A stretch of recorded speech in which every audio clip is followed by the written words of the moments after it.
Imagine sitting outside on a warm afternoon. Then, something completely invisible drifts by. You breathe it in, just like you've done thousands of times before. But within minutes, everything changes. Your skin starts burning, your eyes swell shut, and your throat begins to tighten. No weird food, no insect bites, no stings. You literally just stepped outside. You wonder what went wrong. Here's the unsettling truth. The thing floating in the air did not hurt you. It couldn't. It was just a speck of pollen, a protein so harmless that billions of people breathe it in every day without a second thought. What shut your throat was not the pollen. It was your own immune system, responding with full force to something that posed absolutely no threat. That is not a malfunction. Your immune system is not confused or disorganized. It simply identified a target, built a specific weapon against it, stored that weapon in your tissues, and waited patiently for the right moment to use it. The only problem is that the target is harmless, and the battlefield is your own body. What most people never find out is that all of this was set in motion long before that reaction ever happened. It started the very first time your body encountered that allergen. That first exposure left no symptoms, no warning, no sign of anything at all. But it left something behind. And that is where our story begins. The first time you encounter an allergen, nothing happens. At least nothing you can see or feel. No sneezing, no swelling, no reaction of any kind. From the outside, your body looks completely unbothered. But inside your respiratory lining, something has already been set in motion. A specialized immune cell called a dendritic cell has picked up that pollen protein, torn it into fragments, and carried those fragments to the nearest lymph node. Once there, it presents them to immune cells called naive T helper cells, flagging the pollen as a dangerous intruder that the body needs to attack and prepare for. This is where the mistake happens. The pollen is completely harmless, but in an allergic individual, the immune system does not read it that way. It treats it like a genuine threat that just slipped through the front door. That single misjudgment triggers a chain reaction. The T helper cells send out chemical signals instructing B cells to transform into plasma cells, and plasma cells have one purpose, which is to produce antibodies. In this case, a very specific class of antibody called immunoglobulin E, or IgE. These are not the everyday antibodies your body uses against colds or infections. IgE antibodies are ancient proteins your immune system originally developed to hunt and destroy parasitic worms. They are now being produced in response to a piece of grass. Your body then sends those IgE antibodies directly into your tissues, where they attach themselves to the surface of cells called mast cells. Mast cells sit at the entry points of your body, along your airways, your gut lining, your skin, and your eyes. They are essentially biological security posts, filled with inflammatory chemicals ready to be deployed. Once coated in IgE antibodies, each one becomes a loaded sensor, calibrated specifically to the shape of that pollen protein, waiting for it to show up again. At this point, you'll still feel nothing. No symptoms, no discomfort, nothing in your blood work that would raise any concern. But your body is no longer neutral toward that allergen. The next time it arrives, every one of those sensors is going to fire. Meaning, the next time that same allergen enters your body, your immune system won't take time to think. What happens next is faster and more violent than most people realize. When that same allergen enters your body a second time, it walks right into an ambush. It drifts past your defenses and bumps into the loaded sensors lining your airways. In a fraction of a second, it chains two receptors together, completing a lethal electrical circuit. This is cross-linking, and that tiny molecular bridge is all it takes to trigger absolute chaos. Your cells don't hesitate. They don't double-check the target. The mast cells don't respond gradually. Each one explodes from the inside. Hundreds of tiny storage sacs packed with inflammatory chemicals rush to the outer wall of the cell, fuse with it, and dump their contents directly into the surrounding tissue. This entire process takes milliseconds. The main chemical released in that initial blast is histamine. Most people assume histamine is some kind of toxin. It is not. It is a messenger, and it is doing precisely what it was designed to do. It travels to the walls of your nearby blood vessels and forces them to widen. It also pulls apart the cells lining your capillaries, creating tiny gaps in the vessel walls. Your body is doing this deliberately, trying to flood the surrounding tissue with fluid and immune cells to flush out what it believes is a dangerous invader. In your nasal passages, that fluid becomes the congestion and the runny nose you suddenly develop. On your skin, it becomes the swelling and the hives. Along your nerve endings, it produces the deep, relentless itch that no amount of scratching seems to reach. None of this is random. Every symptom is a direct consequence of a specific chemical event happening in a specific part of your body. For most people, this stays uncomfortable and eventually fades. But for some, the same reaction does not stop at the nose or the skin. It spreads. And what happens next is the reason allergies can kill. For most people, an allergic reaction stays in one place. The eyes water, the nose blocks up, the skin flares. Unpleasant, but contained.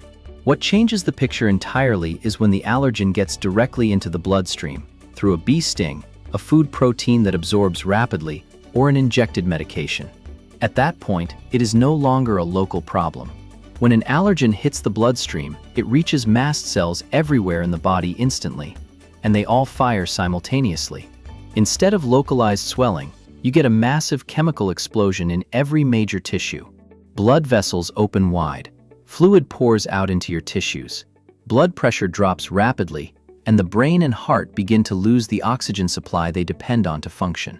That is anaphylactic shock, and it can set in within minutes of exposure. While your blood pressure collapses, your lungs do the opposite. The surge in histamine and leukotrienes stimulates the smooth muscle wrapped around the bronchial tubes, forcing it to contract forcefully. Your airway doesn't just narrow, it slams shut. And the person goes from breathing normally to struggling for air in a very short window of time. Two things failing in opposite directions at the same time make anaphylaxis so dangerous. The only intervention that works is epinephrine. It binds to receptors in the blood vessel walls and forces them to constrict, pushing blood pressure back up.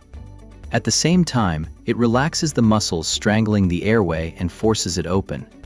It does not treat the underlying allergy in any way. It simply buys enough time to get the person to emergency care, roughly 15 minutes if they are lucky. So the question that should be sitting in your mind right now is this: why does the human body have a system that can kill a person over a piece of peanut? The answer goes back further than you might think. To understand why the immune system behaves this way, you have to go back to the world it was built for. For most of human history, the biggest threats to survival were not viruses or bacteria. They were parasites. Hookworms tunneling through intestinal walls, flukes embedding in organ tissue, larvae migrating through muscle. The IgE system, the mast cells, the histamine, all of it was originally designed to fight organisms like these. And for hundreds of thousands of years, it did that job effectively. But that system needed something to keep it in check. Living in constant contact with soil, untreated water, and the natural environment, our ancestors were also surrounded by a vast variety of harmless microbes. Immunologist Graham Rook called these the old friends. Not pathogens, just organisms humans had lived alongside long enough that the immune system learned to leave them alone. That constant exposure kept a group of regulatory immune cells called Tregs well-trained and active. Tregs are the immune system's internal brake, and their job is to shut down any inflammatory response that has no real target. The modern world quietly dismantled that system. Widespread antibiotic use in early childhood disrupts the gut microbiome during the exact window when the immune system is still learning what is safe. Processed diets remove the fiber gut bacteria depend on. Most people in industrialized countries now spend the majority of their time indoors, cut off from the microbial exposure that kept previous generations immunologically grounded. Without it, the Treg system weakens, the IgE pathway loses its supervision, and the immune system starts misreading harmless everyday proteins as the parasitic threats it was built to destroy. In fact, studies show that a lack of early childhood dirt and microbes is one of the biggest drivers behind the global allergy explosion. For a long time, the only tools medicine had were basic ones that managed symptoms, but never touched the actual problem. That has started to change in a significant way. For most of medical history, Treating allergies meant waiting for the reaction to start and then trying to slow it down. Antihistamines block histamine receptors, so the chemical cannot bind and trigger symptoms. Corticosteroids suppress inflammation more broadly by turning down immune activity across the board. Both approaches work well enough, but they are essentially damage control. Neither one addresses what is actually driving the reaction. That started to change with the development of biologics. These are precision-engineered antibodies designed to intercept the immune system's signaling before the inflammatory process even begins. The most significant one in this space right now is a drug called dupilumab. It works by targeting two chemical messengers called interleukin-4 and interleukin-13. These are the signals the immune system uses to trigger IgE production and drive the chronic inflammation behind allergies, asthma, and eczema. Both of those messengers rely on the same receptor to transmit their signals, and dupilumab blocks that receptor completely. When that receptor is blocked, the instruction to produce IgE never gets sent. The mast cells never get loaded. The inflammatory cycle that makes life genuinely difficult for millions of people never gets started. It is a meaningful shift away from managing symptoms towards stopping the process at its source. But where does this leave the hundreds of millions of people living with allergies? What does this mean for you right now? Your allergies are not a weakness. They are what happens when a system that kept your ancestors alive for hundreds of thousands of years finds itself in a world it was never designed for. The immune system is not broken. It is just fighting a war that the modern world quietly made obsolete, and it has not been told to stand down yet. What you can do with that information is practical. If you have a known severe allergy, carrying an epinephrine auto-injector is not a precaution. It is the difference between surviving an anaphylactic reaction and not. If you are a parent, the evidence around early microbial exposure is worth taking seriously. Time outdoors, diverse whole foods from an early age, and careful antibiotic use are some of the most well-supported steps available for reducing allergic risk in children. If this gives you a clearer picture of what is actually happening inside your body, subscribe. There is a lot more of this to come.